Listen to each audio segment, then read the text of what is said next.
नमस्कार दोस्तों, वार्ता चैनल में आप सभी का स्वागत है। आम जनता उन्नयन पार्टी पश्चिम बंगाल में 182 सीटों पर चुनाव लड़ने की तैयारी में है। पार्टी प्रमुख हुमायूं कबीर ने मुर्शिदाबाद के रेजीनगर से 154 उम्मीदवारों की घोषणा की है।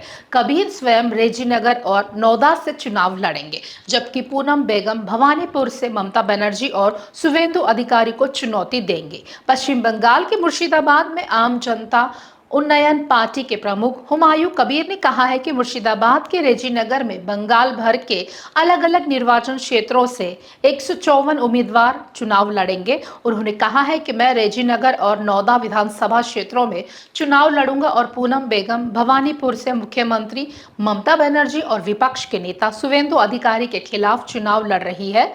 आसिफ इकबाल बहरामपुर से चुनाव लड़ रहे हैं। एजेयूपी बंगाल में 182 सीटों पर चुनाव लड़ेगी। यह बाकी नामों की घोषणा जल्द ही की जाएगी। तो आइए देखते हैं इस पर हमारी एक खास रिपोर्ट। कि असम्बली के इंतखाबात होने जा रहे हैं और मजलिस इत्तेहादुल मुस्लिमीन ने ये फैसला लिया है कि मगरबी बंगाल में हुमायूं कबीर साहब की जो पार्टी है उनके साथ मजलिस इत्तेहादुल मुस्लिमीन एक अलायंस करेगी और मजलिस के उम्मीदवार उस अलायंस का हिस्सा बनकर हम मगरबी बंगाल के इलेक्शन में हिस्सा लेंगे। हमारी कोशिश यही है कि मजलिस इत्तेहादुल मुस्लिमीन को मजबूत किया जाए, हमारी आवाज़ को मजबूत किया जाए, हमारे नुमाइंदे मुल्क के कोने कोने में कामयाब होकर बेबाक तरीक़े से ऐवान असम्बली में गरीब और मज़लूम आवाम की आवाज़ को उठाए। और आप जानते हैं कि मगरबी बंगाल में पिछले 15 साल से वहाँ पर 3 मरतबा के वज़ीर आला हैं मोहतरमा ममता बनर्जी साहिबा।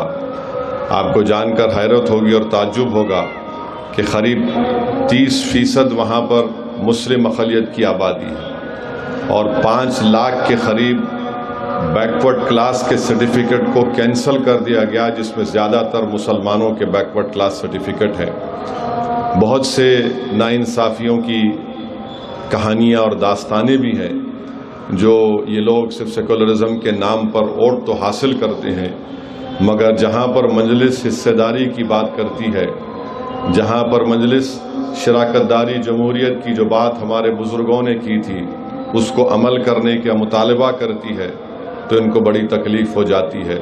तो ये बात भी, क्योंकि ये अवामी जलसा नहीं है, ये मजलिस इत्तेहादुल मुस्लिमीन के अरकान का एक ईद मिलाद की तकरीब है, मैं ये ज़रूरी समझा कि आपके सामने भी इस बात को रखूं। और शायद बहुत से लोग आप नहीं जानते होंगे कि मालदा में जब पंचायत का इलेक्शन हुआ था, उस मालदा में मजलिस को 60,000 वोट मिले थे। तो ऐसा नहीं है कि मजलिस वहाँ पर मेहनत नहीं कर रही है। पिछले बार भी हम लोग 5 या 6 सीट पर इलेक्शन लड़े थे। अभी भी हमारी कोशिश ये है कि हम लोग इन्हीं सीटों पर या जहाँ पर भी बातचीत होगी उनसे उसको तय करके अप्रैल 23 और 26 को 2 मरहले में वहाँ पर इलेक्शन है।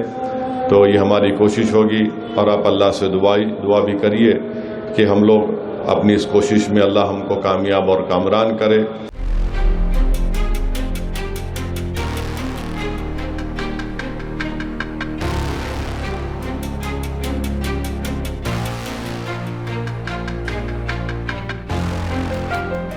हुमायूं कबीर ने खुद 2 सीटों रेजीनगर और नौदा विधानसभा क्षेत्र से चुनाव लड़ने का फैसला किया है। वहीं पार्टी की ओर से पूनम बेगम को भवानीपुर सीट से उम्मीदवार बनाया गया है, जहां उनका मुकाबला मुख्यमंत्री ममता बनर्जी और विपक्ष के नेता शुवेंदु अधिकारी से होगा। इसके अलावा आसिफ इकबाल को बहरामपुर सीट से मैदान में उतारा गया है। पार्टी ने साफ किया है कि वह पश्चिम बंगाल की कुल 182 सीटों पर चुनाव लड़ेगी। बाकी उम्मीदवारों के नामों की घोषणा जल्द ही की जाएगी।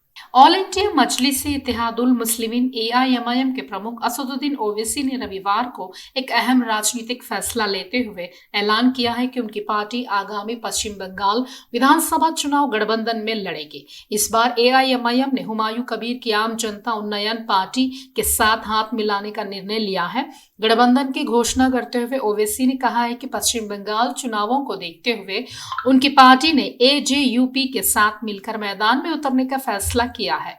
उन्होंने इसे राज्य की राजनीति में एक नया विकल्प पेश करने की कोशिश बताया है। इस साझेदारी के जरिए दोनों पार्टियां मिलकर चुनाव में अपनी पकड़ मजबूत करने और मतदाताओं तक अपनी बात पहुंचाने की रणनीति पर काम करेगी। पश्चिम बंगाल में विधानसभा चुनाव की तारीखों का ऐलान हो गया है और इसके साथ ही राज्य में चुनावी हलचल तेज हो गई है। भारत निर्वाचन आयोग के मुताबिक इस बार चुनाव 2 चरणों में कराए जाएंगे। पहला चरण 23 अप्रैल 2026 को होगा, जिसमें 152 विधानसभा सीटों पर मतदान किया जाएगा। वहीं दूसरा चरण 29 अप्रैल को होगा, जिसमें बाकी 142 सीटों पर वोट डाले जाएंगे। राज्य के सभी 294 सीटों के लिए वोटों की गिनती 4 मई को एक साथ की जाएगी। पश्चिम बंगाल में इस बार मतदाताओं की संख्या भी काफी बड़ी है। कुल 6.45 करोड़ से ज्यादा लोग अपने मताधिकार का इस्तेमाल करेंगे। इनमें एक खास बात यह है कि 18 से 19 साल के 5.2 और 3 लाख से ज्यादा युवा पहली बार वोट डालने जा रहे हैं, जो चुनाव में अहम भूमिका निभा सकते हैं।